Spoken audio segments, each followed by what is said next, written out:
दोस्तों, गंगा जमुना सरस्वती तीनों के संगम में से हम गंगा जमुना को तो देखते हैं, लेकिन सरस्वती कहीं विलुप्त हो गई है। कुछ वैज्ञानिक और कुछ इतिहासकार सरस्वती नदी के बारे में बात ही करना नहीं चाहते। वे शास्त्रों को मानते ही नहीं है, शास्त्रों को, वेदों को ठुकरा देते हैं और अपने अनुसार एक टाइम पीरियड को ही सत्य समझते हैं। उसी को बार बार दुनिया के सामने लाकर प्रस्तुत कर देते हैं। दोस्तों, सरस्वती नदी के बारे में वैज्ञानिकों और वामपंथी इतिहासकार बिल्कुल चुप्पी साध कर बैठ जाते हैं, क्योंकि वो नहीं चाहते कि हमारी जो सनातन संस्कृति है, वैदिक काल का इतिहास दुनिया के आगे आए, वह इसे छुपाना चाहते हैं। दोस्तों, वामपंथी इतिहासकारों और वैज्ञानिकों के अनुसार भारत में आर्यों के आने के बाद वैदिक सभ्यता या वैदिक कल्चर 1500 बीसी से लेकर 500 बीसी में डेवलप हुआ। दोस्तों, अगर सही इतिहास लोगों के सामने आ गया और सनातन संस्कृति के वैदिक संस्कृति भारत के इतिहास की सटीक लोगों के सामने आया, तो वामपंथी इतिहास की आयरन थ्योरी गलत साबित हो जाएगी। इसलिए यह वैज्ञानिक और इतिहासकार नहीं चाहते कि सरस्वती नदी पर बात करें और सरस्वती नदी के बारे में जानने पर जोर दें। यानी कि जो हिंदुओं का इतिहास है, वैदिक इतिहास, वह लगभग 3000 वर्ष पुराना है। इन्हीं इतिहासकारों के अनुसार भारतवर्ष का इतिहास 5 से 6000 वर्ष पुराना है, क्योंकि 1500 साल पहले कोई नदी पनपती और वह सूख जाती है तो यह तो एक पूरी तरह से इतिहास छुपाने की बात सामने आती है।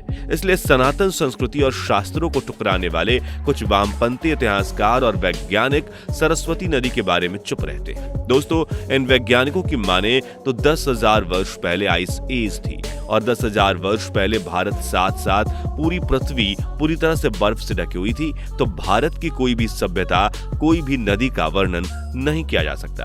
और 500 मिलियन साल तक चलने वाले इस आइस एज के बाद धीरे धीरे सारी बर्फ पिघलना शुरू हुई और सभ्यताएं पनपनी शुरू हुई। लेकिन दोस्तों, यह पूर्ण सत्य नहीं है। जियोलॉजी में अगर हम अध्ययन करें तो जियोलॉजी में लास्ट ग्लेशियर पीरियड 12,000 बीसी से 15,000 बीसी तक में यूरोप पूरी तरह से बर्फ से ढका हुआ था। नॉर्थ अमेरिका भी पूरी तरफ से बर्फ से ढका हुआ था। ऐसे में जो इक्वेटर के पास कंट्रीज थी, जैसे कि भारत, तो यहाँ पर टेम्परेचर ठीक ठाक था कि जीवन पनप सकता था।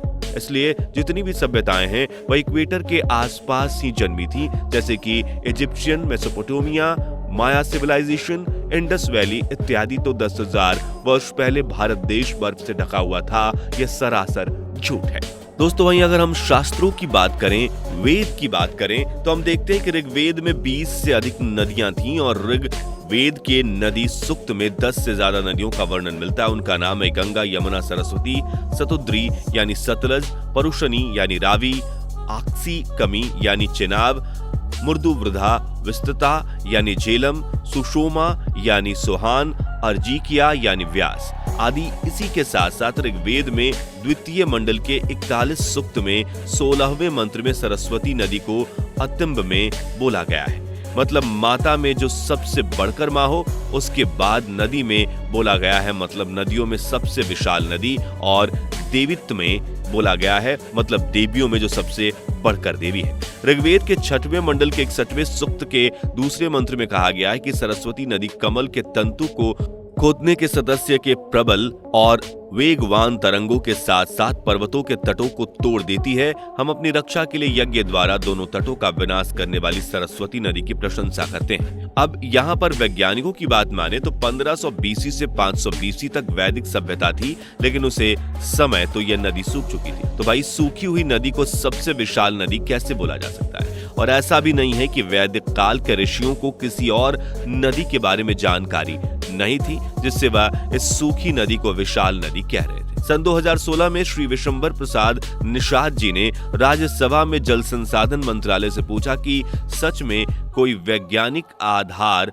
है जिससे प्रूफ किया जाए कि वैदिक सरस्वती नदी हरियाणा, राजस्थान और गुजरात से गुजरती थी। तो उसमें जल शक्ति मंत्रालय ने बताया कि उन्होंने एक एक्सपर्ट कमेटी का गठन किया है, जिसमें इसरो द्वारा उपलब्ध कराए गए पेलियो चैनल यानी कि रिवर फुटप्रिंट पर जो कुछ डेटा थे उस पर रिव्यू किया और उसे कमेटी ने रिमोट सेंसिंग, जियोलॉजिकल, हाइड्रोलॉजिकल और आर्कियोलॉजिकल एविडेंस के आधार पर एक निष्कर्ष निकाला कि एक बहुत ही बड़ी नदी हिमालय से जन्म लेकर घाघरा, हाकारा नदी के साथ कच्छ तक बहती थी। उसके बाद state ground water board central के साथ मिलकर घग्गर हाकरा नदी पर एक रिसर्च की गई, जिसमें दोनों ने मिलकर रेगिस्तान में 14 बोरवेल लगाए तो वहां से फ्रेश वाटर उपलब्ध हुआ और उसे फ्रेश वाटर की स्टडी से पता चला कि ये वाटर हिमालयन वाटर है।